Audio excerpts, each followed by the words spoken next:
Hello, fellow translators. So today I'm talking to you about clients and about whether the customer is always right or the client is always right. And the main reason for this is I feel like a lot of people, a lot of translators, when dealing with clients, are kind of scared of kind of dictating terms or chasing payments or kind of, if the client says, oh, something is wrong with what you did or anything like that, they feel like, the customer is always right and the client is always right, especially if it's a translation agency because they've been doing it for so long and you're just a freelancer, so what can you do about it, et cetera, et cetera. So I just kind of wanted to show you, just tongue-in-cheek, a couple things that through the years I've seen, and these are some that just came to mind recently, even though like this one was, they're all from a while ago, I think, but I still remember this one just then, and I remember the other ones just because they were kind of dumb.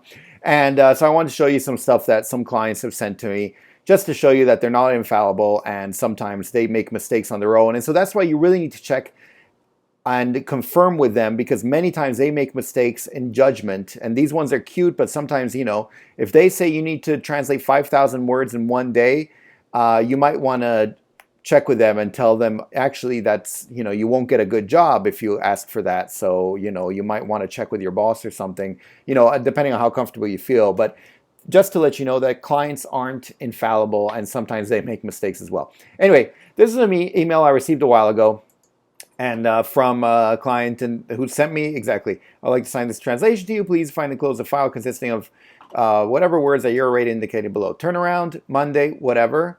And this got me kind of suspicious because she said Monday, April 14th at 12 a.m. Italian time.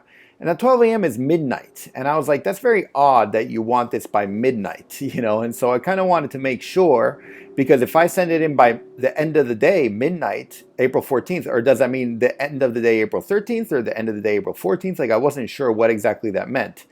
And so I sent an email. I said, okay, that sounds good. By the way, when do you mean exactly? Does this mean the end of the day, April 14th or 13th, or what does that mean? And then she wrote back and she's like, first of all, thank you for accepting this assignment. I need it by 12 a.m. noon Italian time. Where are you now? In Italy, it's about 6 p.m., just to give you an idea. So she actually meant, by the way, noon is 12 p.m. So I don't know why, because in Italy, they don't use a.m., p.m. Well, I don't know why she just didn't give me a time. And, I could have done it. I could have worked with that, but instead she did the AM PM thing, which kind of threw me for a loop. And I remember it got me confused at the beginning because I wasn't sure when it was due. If it was due at the end of the 13th or 14th, and luckily I didn't wait until the end of the 14th because I would have been 12 hours late. Yeah, and this was just something I had to chase back. Here's another thing that I got from a client, and this was one of the ones when I was marketing myself, saying I can handle your translation, stuff like that. She wrote back, "Hi Robert, thank you for your email. I speak English, Spanish, and French, so usually I take care of the translations needed." So, and here I really wanted to write back a snarky comment saying, speak. Well, you won't have very good translations, but I just kept it to myself, rightly or wrongly. But anyway, just to show you, sometimes people don't really know what they're talking about. And here's another one that I received. Unfortunately, this one is in Italian, but so you're kind of, here I just give a presentation of myself to do this Italian to English translation. My name is Robert Gephardt, blah, blah, blah, blah, blah. I explained my credentials. I wrote, I have articles that were published in the Current of Cornell University, blah, blah, blah, right? Kind of gives my credentials as, they said they wanted a native English speaker, and so I kind of gave my credentials in that sense. Then he writes back, and I said, "Thank you very much, Robert Gephardt." He writes back, "Good day.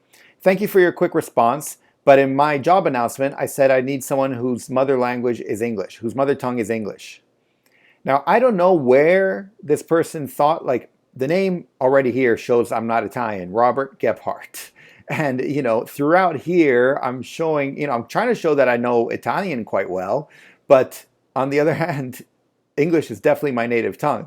And so here again, I don't know what this person was thinking. This was done through a job board, and so I didn't have any way of responding just because they had already decided they don't accept me for the job, because I really wanted to respond here and say, what makes you think I'm not a native English speaker? That's weird. But anyway, that's what happened there. And so you're going to get these from, now and then. You're going to get prospective clients or clients who tell you weird things that don't really make sense. So I would say the best thing is always to follow up with them And because stuff like this with the deadline, those can really hurt you. Here, I wish I could have followed up, because I'm pretty sure I could have gotten this job if I had just been able to explain I am a native English speaker. But it didn't work out, I guess.